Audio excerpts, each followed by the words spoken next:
What's going on, guys? Welcome back to the channel. So today I wanted to answer some of you guys' questions that you've had with basically doing pay-per-call as an affiliate and also doing it with getting clients, because there are some disadvantages and advantages and pros and cons to doing both. So I want to answer a few of those questions. And again, if you have any more that you'd like me to answer, leave a comment down below with your question and I will compile a list and then answer them on an upcoming video.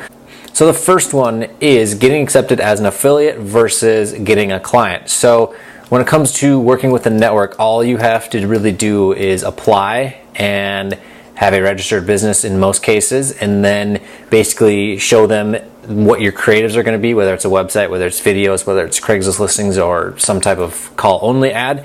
Then once they see that, and they usually will want to have a quick phone conversation with you, you are then accepted and you are able to then start running campaigns, or start applying to campaigns rather, and then start running traffic, and you can literally start making money today if the whole process is very quick, depending on the network, of course. Some are quicker than others.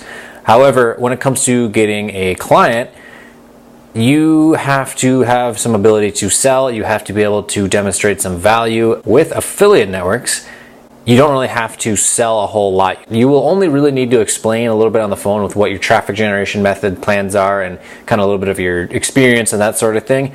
With a client, this is like getting an SEO client. It's like getting an AdWords client. It's like getting really any type of marketing services client.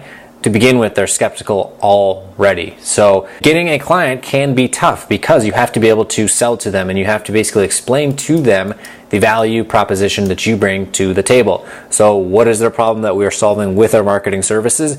They need more customers. They want to have more customers. We can provide that service to them, and that is one of the value propositions, is that we basically bridge the gap between their customers that are over here and where they are, and get them to use some sort of media in order to generate traffic to their website or to your own landing page, however you are doing it when it comes to selling leads to clients. You could also do this with rank and rent, with basically ranking a website in the search results, and you could either have a call tracking number on your site, or you could lightbox the site with certain softwares that are available out there and rent the site to them for X amount per month, or you could charge them per lead that's generated or per qualified phone call if you wanted to do that. You will be able to generate more revenue with that type of business model, but it's just like any other client-based business, whether it's a lawn company that's servicing a person's house, or it is a auto mechanic shop or a digital marketing agency doing SEO services. You still have to manage the client relationship. I've said this before in other videos, but you have to have really good customer service. You have to be prompt with your phone calls and returning to them, not the phone calls you're generating,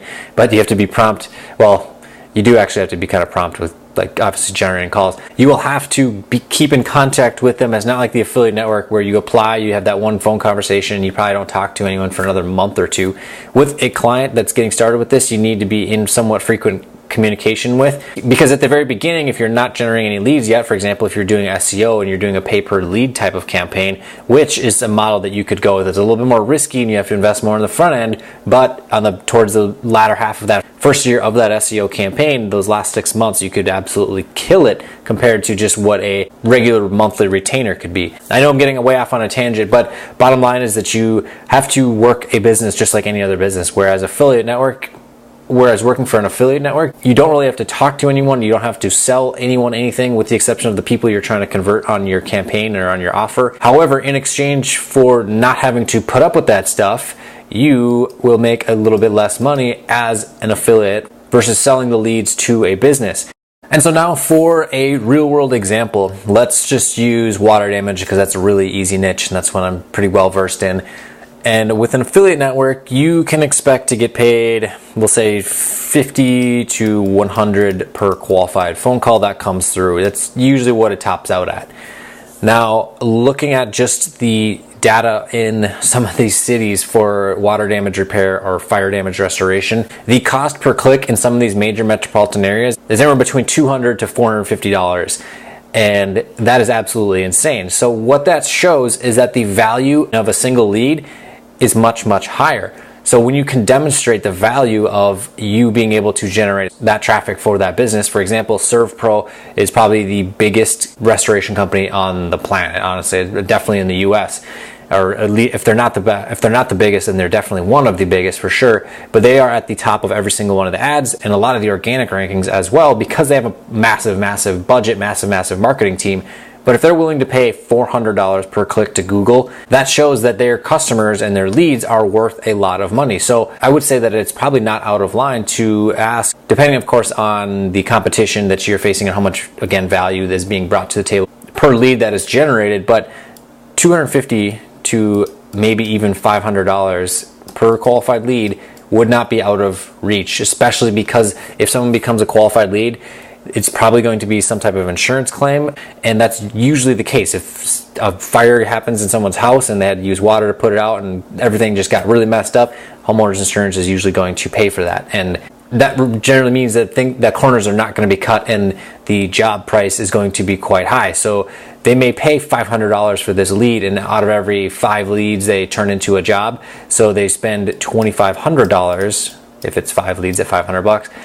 But that could potentially turn into anywhere between at least 10,000, I would say, on average, maybe even 5,000. And 5,000 is on the super low end. That's probably not very likely, but those types of jobs could scale upwards of 50K or more. So if they're making $50,000 per job, are they willing to pay $2,500 to get that one customer? Absolutely. Even if their margins are only 10%, they still made $2,500 profit after all expenses paid, including the advertising expense, and you were able to generate $2,500. So the earning potential can be substantially higher. However, there is one other downfall with working with clients. 9 times out of 10, I don't really see an affiliate network not paying their bill to you in most cases.